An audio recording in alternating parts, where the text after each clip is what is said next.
Hello নমস্কার, it's by মধুলিকায় আপনাদের সকলকে স্বাগত। আজকে ভাইফোঁটা আমি ভাবলাম শেয়ার করি একটা এমন রেসিপি যেটা বাড়িতে খুব সহজেই বানানো যায় আর খেতে হবে দুর্দান্ত। ঘরোয়া উপকরণ, খুব বেশিক্ষণ সময়ও লাগে না, আর ঠিক এই রেসিপিটা যদি ফলো করে বানান তাহলে টেস্ট কিন্তু দারুণ হতে বাধ্য। চিকেন আমি এখানে নিয়ে নিয়েছি পোলট্রি চিকেন 700 গ্রাম। আমি কারি কাট নিয়েছি, থাই আর লেগ নিলে খুব ভালো হয়।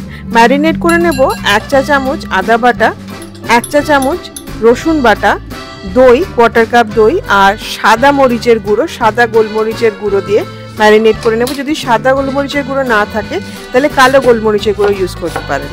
একটা পেস্ট বানাতে হবে, তার জন্য আড়াইখানা মাঝারি সাইজের পেঁয়াজ কেটে নেব। কড়াইতে দিয়ে দেব সাদা তেল 2 থেকে 3 টেবিল চামচ, চাইলে ঘিও দিতে পারেন। পেঁয়াজটাকে ভেজে নিতে হবে যতক্ষণ না পেঁয়াজটা স্বচ্ছ হয়ে আসে আর লাল রং ধরতে শুরু করে, কিন্তু লাল যাতে না হয়ে যায়। যেহেতু সফেদ মুরগ সাদা মুরগির কোরমা, সেই জন্য কিন্তু পেঁয়াজটা লাল লাল করে ভাজা যাবে না, সাদাই রাখতে হবে যাতে পেস্টটা বানানোর পরেও সাদা থাকে। ঠিক এরকমভাবেই পেঁয়াজটাকে ভেজে নিতে হবে। পেঁয়াজটাকে ঠান্ডা করে দিয়ে দেবো মিক্সিতে, চাইলে শিলেও বেটে নিতে পারেন। এটা বাটা খুবই সহজ, কারণ পেঁয়াজটা খুব নরম হয়ে গেছে। এর মধ্যে দিয়ে দেবো কাঁচা লঙ্কা 3টে থেকে 4টে, আমি 3টে দিচ্ছি।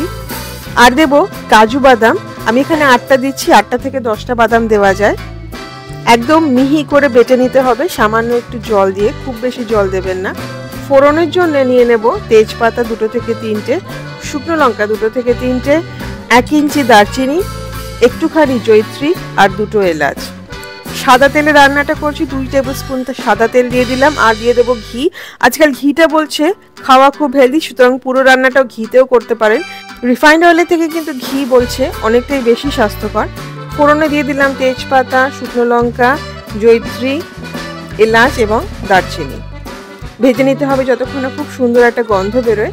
শুকনো লঙ্কাটাকে কড়া করে ভেজে নিয়ে শুকনো লঙ্কাটাকে তুলে নিতে হবে। শুকনো লঙ্কাটা রেখে দেবো না, কারণ এতে কিন্তু রংটা মানে সাদা মুরগির রংটা কিন্তু একটু লালচে হয়ে যেতে পারে, সুতরাং শুকনো লঙ্কাটাকে তুলে রেখে দিলাম আলাদা করে। এবারে দিয়ে দেবো ম্যারিনেট করে রাখা মাংসটা। বাটির গায়ে যেটুকু মশলা লেগে আছে সেটাও কাচিয়ে দিয়ে দিলাম। মাংসটাকে ভেজে নিতে হবে 2 থেকে 3 মিনিট, একদম বেশি আছে।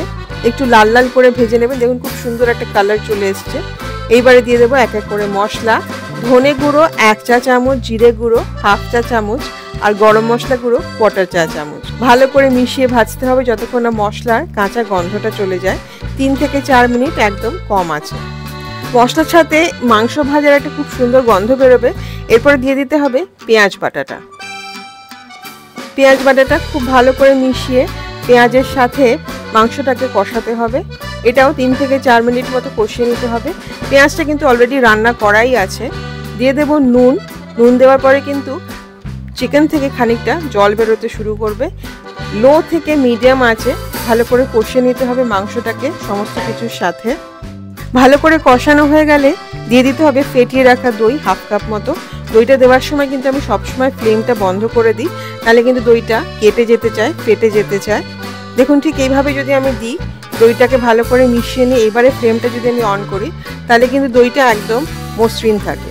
দইটার সাথেও কিন্তু মাংসটাকে 1 থেকে 2 মিনিট মতো কষিয়ে নেব।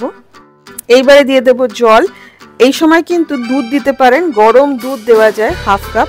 আমি দিচ্ছি মিক্সির মধ্যে পেঁয়াজ বাটা যে লেগেছিল সেটা ধুয়ে জলটা, কোনো অসুবিধা নেই, কারণ পেঁয়াজটা কিন্তু অলরেডি রান্না করা।